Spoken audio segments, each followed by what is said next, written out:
Bonjour à tous, j'espère que vous allez bien. Aujourd'hui, je vais vous présenter 4 livres que j'ai lus dernièrement et qui ont été vraiment d'excellentes lectures. Et alors, en termes de surprise, il y en a pour certains où vraiment je m'attendais pas à ce qu'ils prennent ce tournant pour mon plus grand plaisir. Et le vôtre. Enfin bref, vous avez compris.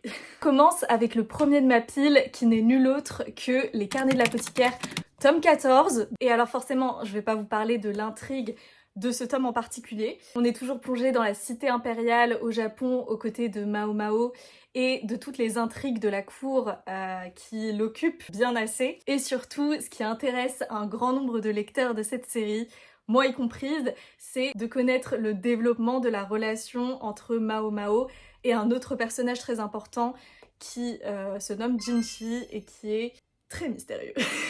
Oh my god, c'est cliché! Non, c'est un excellent manga qui est surtout connu parce que Mao Mao est très atypique et c'est un plaisir de la suivre. Et c'est vrai que dans ce tome, il se passe beaucoup de choses, pas mal de secrets révélés et ça concerne des personnages qu'il faut pas avoir oubliés.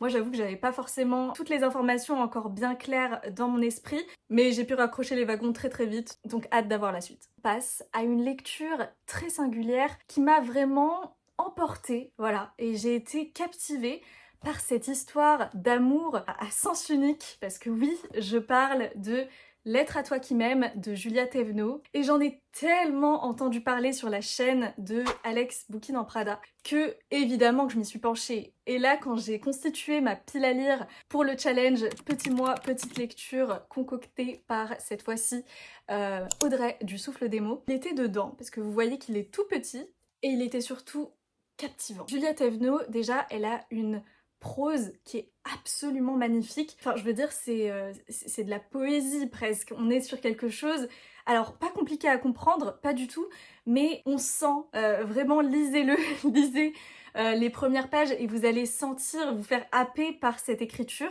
et puis par ces personnages, parce que dans cette histoire, on va suivre Ilyes et Pénélope, qui sont deux adolescents qui vont faire connaissance alors que le groupe de musique de Pénélope cherche un nouveau guitariste. Et donc c'est Ilyes qui va finalement rejoindre la bande. Et Ilyes, il est fou amoureux de Pénélope. Il est... Voilà, il est amoureux. Il est amoureux. Et le truc, c'est que Pénélope, pas du tout. Pénélope, elle est pas intéressée.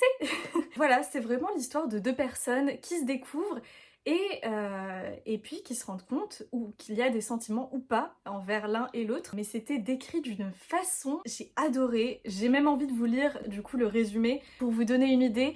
Mais vraiment foncez quoi, il est tout petit. Comme vous voyez, moi je l'ai emprunté en bibliothèque. On est parti pour le résumé. Ilyes et Pénélope. Ça sonne comme un couple fait pour s'aimer. Un duo romantique de lettrés. Musical, gourmand, sucré-salé. Alors pourquoi Pénélope ne l'aime-t-elle pas à Ilyes, hein? Elle joue avec lui en plus, sérieux. Du jour où elle l'a rencontré, elle a su qu'elle lui plaisait. Elle l'a senti, compris. Alors pourquoi l'a-t-elle laissé s'amouracher, se glisser dans son quotidien et ses amitiés?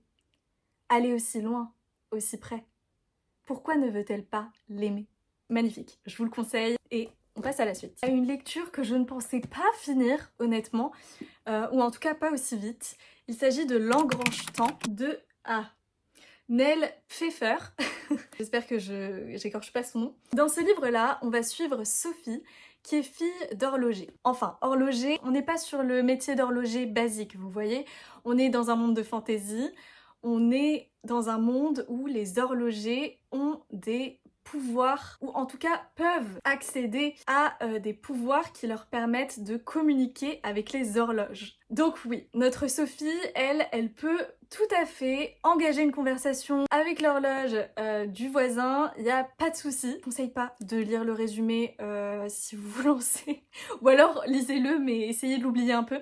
Parce que voilà, moi comme information, j'avais que Sophie avait cette capacité de pouvoir communiquer avec les horloges, et en fait c'était à peu près tout, et je pense que le titre en dit déjà assez long, L'Engrange-Temps, on se doute, les horloges, il va y avoir une histoire de voyage dans le temps, et là ça devient intéressant, là ça devient prenant. Je pense que je lirai la suite, pas en dire trop, mais pour étoffer un petit peu mon avis, je vais quand même vous dire que l'un des personnages principaux m'a un peu déçue parce que je trouvais que sa personnalité, elle évoluait d'une manière un peu bizarre. Encore une fois, j'attends de voir, c'est pour ça que j'ai envie de lire le deuxième volume aussi, c'est pour voir son développement, parce que vraiment, je trouve qu'on n'a pas pu assez le côtoyer. C'est peut-être ça aussi qui fait que je le cerne pas en fait. C'est pour ça que ce deuxième tome m'intrigue beaucoup. Voilà. Et on passe alors à une bande dessinée qui m'a surprise, mais alors là je m'y attendais pas du tout. Et je parle de Tintin, le troisième tome de Sorceline. Alors, est-ce que vous connaissez... Je dis ça comme si vous alliez me répondre, mais pourquoi pas? Cette couverture, je l'adore. Je l'adore, je l'adore. Et moi qui suis pas trop bande dessinée, j'en lis pas tant que ça. Celle-ci, mais waouh! C'est censé être... c'est censé. C'est une BD jeunesse, et alors, ne vous laissez pas berner par le mot jeunesse, parce que on est sur une histoire bien construite, avec des mystères, mais tout le temps. C'est-à-dire, le premier tome, on va commencer par le commencement. Le premier volume, c'était pas pour moi une révélation, quoique il y avait quand même pas mal de ficelles qui étaient là et on nous demandait de tirer dessus pour voir ce que cachait l'autre bout. C'est quoi cette... c'est quoi cette métaphore? Mais il y avait... Ah chérie. En tout cas, il y avait quand même beaucoup de choses intrigantes dans le premier tome de Sorceline qui vont vous donner envie de vous lancer dans le tome 2. Mais allez-y, allez-y, parce que le tome 2, waouh, ça a été vraiment... C'était toutes les pages, il se passait quelque chose où en mode on était mais qu'est-ce que c'est? Attends, mais lui il a fait ça, mais lui en fait il leur veut du mal, ah non mais en fait c'est lui! Qu'est-ce que c'est que ce nouvel indice qui va nous mener à une autre conclusion? Moi je l'ai trouvé très bien mené, j'ai enchaîné avec le troisième et le troisième, je crois que ça a été mon préféré. Et là je suis sur début quatrième où voilà, il y a des choses qui se sont confirmées et j'aime beaucoup, beaucoup. Ce troisième tome, je pense que c'est mon préféré. Sorceline, c'est une jeune fille qui, quand on la rencontre, elle est sur son petit bateau et elle avance dans un lac jusqu'à toucher terre pour rejoindre un espèce de centre / château où réside un homme qui va la prendre, elle et d'autres jeunes enfants, comme stagiaires, et leur but, c'est de comprendre et surtout d'apprendre à soigner les créatures qui vivent sur cette île mystérieuse. Ça va crescendo, donc quoi de mieux? Si vous aimez le 1, je suis sûre que vous aimerez le 2, etc. etc. Et enfin, je vais conclure sur ma lecture en cours. J'ai dit en story que j'en parlerai sur ma chaîne YouTube pour faire un peu durer le suspense. Et ma lecture en cours, alors ma lecture, c'est pas vrai, j'ai plusieurs lectures en cours, mais en tout cas, la dernière en date et qui me tient franchement en haleine, c'est celle-ci, Gilded, de Marissa Meyer. Donc Marissa Meyer, elle est connue pour sa série des Chroniques lunaires. Et si vous ne connaissez pas cette autrice ou la saga des Chroniques lunaires, on est sur des réécritures de contes et j'ai adoré la saga des Chroniques lunaires. Donc je suis ravie de retrouver cette autrice avec Gilded, où là il s'agit d'une réécriture de contes de Rumpelstiltskin. Et oui, notre ami Rumpelstiltskin, Rumpelstiltskin, et bien là, et sous les traits d'un jeune homme. Et dans le conte, en tout cas celui que j'ai lu dans mon enfance, c'est pas un jeune homme, hein, Rumpelstiltskin. Vraiment, il avait les traits d'un vieil homme acariâtre, une mine bougon, il est pas bien luné, hein, Rumpelstiltskin. Et là, du coup, c'est assez étrange. Et j'avais plus de place sur mon téléphone, c'est merveilleux. Donc je disais Rumpelstiltskin, j'ai lu une centaine de pages, on l'a à peine vu, on sait qu'il cache plein de choses.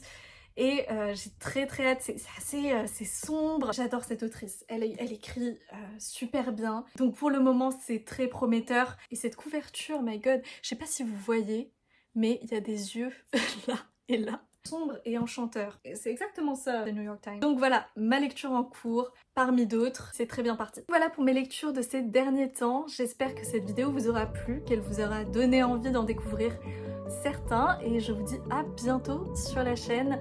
Prenez soin de vous. Salut!